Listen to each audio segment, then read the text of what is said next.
Eklavya model residency school Khurda.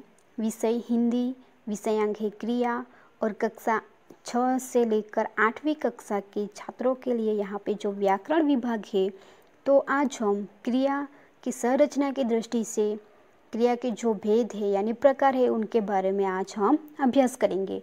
तो संरचना की दृष्टि से क्रिया के मुख्य दो भेद यानी दो प्रकार माने जाते हैं।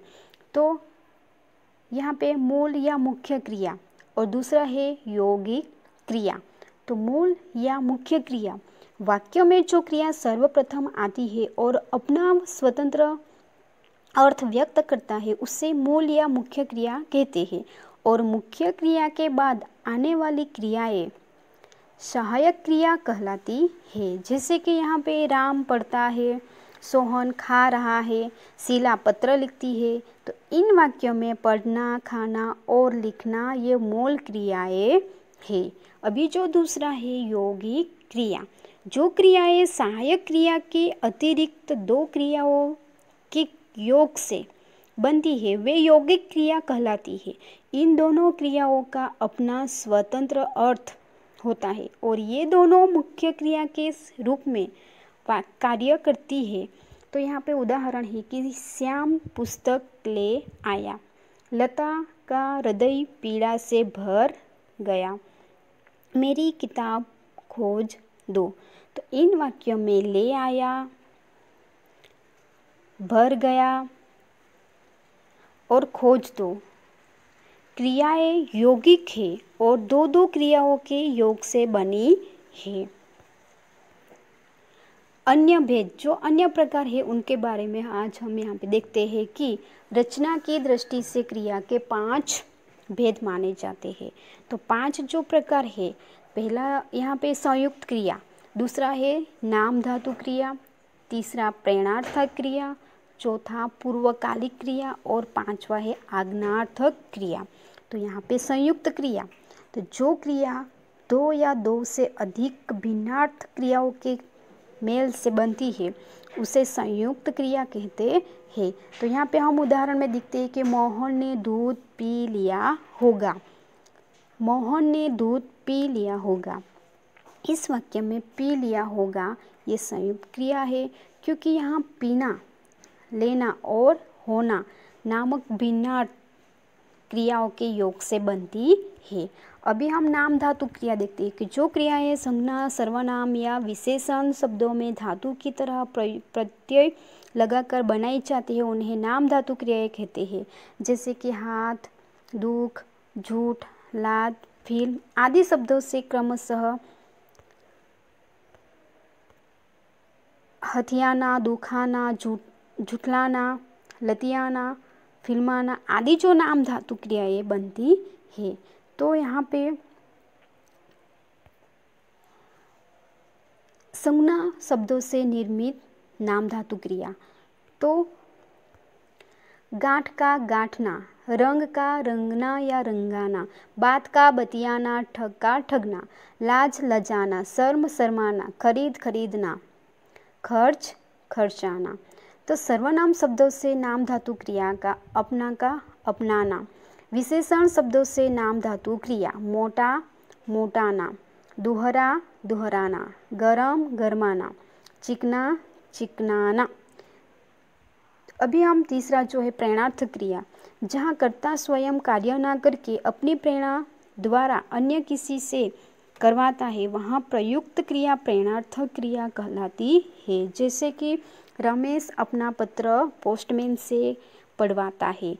इस वाक्य में पढ़वाता है क्रिया यद्यपि पोस्टमैन करता है, किंतु यहाँ ऐसा रमेश की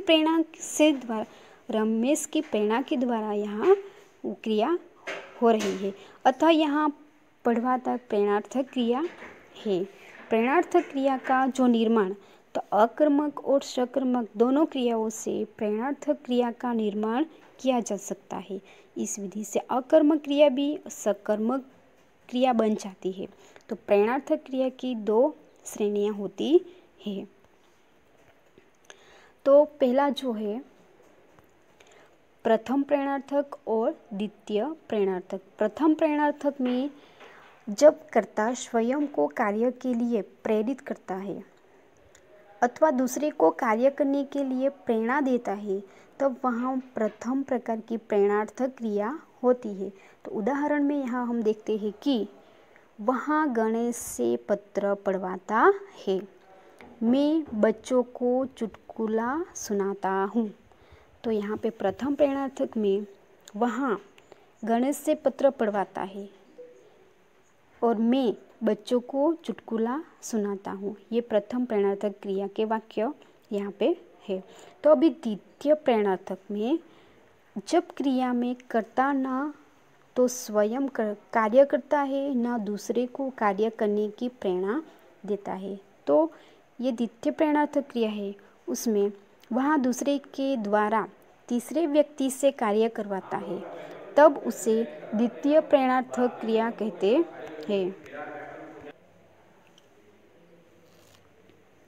तब उसे द्वितीय प्रेरणार्थक क्रिया कहते हैं। जैसे कि यहाँ पे वाक्य है कि अध्यापक के कहने पर वहाँ सभी से पाठ पढ़वाता है, वहाँ सहेली से छोटे भाई को सुंदर कहानी सुनवाती रहती है।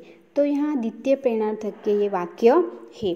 प्रेरणार्थक क्रिया के कुछ उदाहरण हम यहाँ पे देखते हैं कि क्रिया है प्रथम प्रेरणार्थक और द्वितीय प्रेरणार्थक। तो यहाँ पे पढ़ना तो पढ़ाना, द्वितीय प्रेरणार्थक में पढ़वाना, सुनना सुनाना सुनवाना, लिखना लिखाना लिखवाना, काटना कटाना या कटवाना, जीतना या जितवाना, सीखना सिखाना या सिखवाना, चलना चलाना या चलवाना। तो यहाँ पे प्रेरणार्थक क्रिया के कुछ उदाहरण हमने यहाँ पे क्रिया प्रथम प्रेरणार्थक और द्वितीय प्रेरणार्थक के यहाँ पे ये जो शब्द है उनके प्रेरणार्थक के उदाहरण है। अभी पूर्वकालिक क्रिया। तो पूर्वकालिक क्रिया में जब एक क्रिया के समाप्त होने के बाद फिर एक दूसरी क्रिया का होना पाया जाए तथा जिसका काल दूसरी क्रिया से प्रकट हो उसे पूर्वकालिक क्रिया कहते हैं। मैं पढ़कर उठा हूँ, पढ़कर यानी पढ़ाई खत्म हो गई है फिर उठ गया है। तो इस वाक्य में पढ़ने के बाद उठने की क्रिया हुई है, अतः पढ़कर पूर्वकालिक क्रिया है और सामान्यतः पूर्वकालिक क्रिया की धातु के अंत में के कर या करके लगा दिया जाता है। इसी का एक भेद तात्वकालिक क्रिया है। इसमें एक क्रिया की समाप्ति के बाद दूसरी क्रिया पूर्ण किया ये प्रयुक्त होती है। तो शेर के आते ही वहाँ बेहोश हो गया, उसमें आते ही ये तात्वकालिक क्रिया है। शेर के आते ही वहाँ बेहोश हो गया, तो वहाँ पे तात्वकालिक क्रिया बताई गई है। आज्ञार्थक क्रिया, जिस क्रिया का प्रयोग आज्ञा, अनुमति और प्रार्थना आदि के लिए किया जाता है वहाँ आज्ञार्थक क्रिया कहलाती है। तो उदाहरण है तुम सब घर चले जाओ, सारे देशवासी राष्ट्रभाषा का सम्मान करें, आप खाना खाइए, जरा चुप बैठो। तो इन वाक्यों में आज्ञा या निवेदन का भाव व्यक्त हुआ है, इसलिए ये आज्ञार्थक क्रियाएं हैं। तो यहाँ पे आज हमने क्रिया की दृष्टि से जो संरचना क्रिया के जो प्रकार है, भेद है, उनके बारे में आज हमने अभ्यास किए। तो यहाँ पे जो उनके जो प्रकारों से जो वाक्य है, तो यहाँ इन क्रियाओं का अभ्यास करना है और जो वाक्य खुद बना के अपनी नोटबुक में लिखना है। Thank you.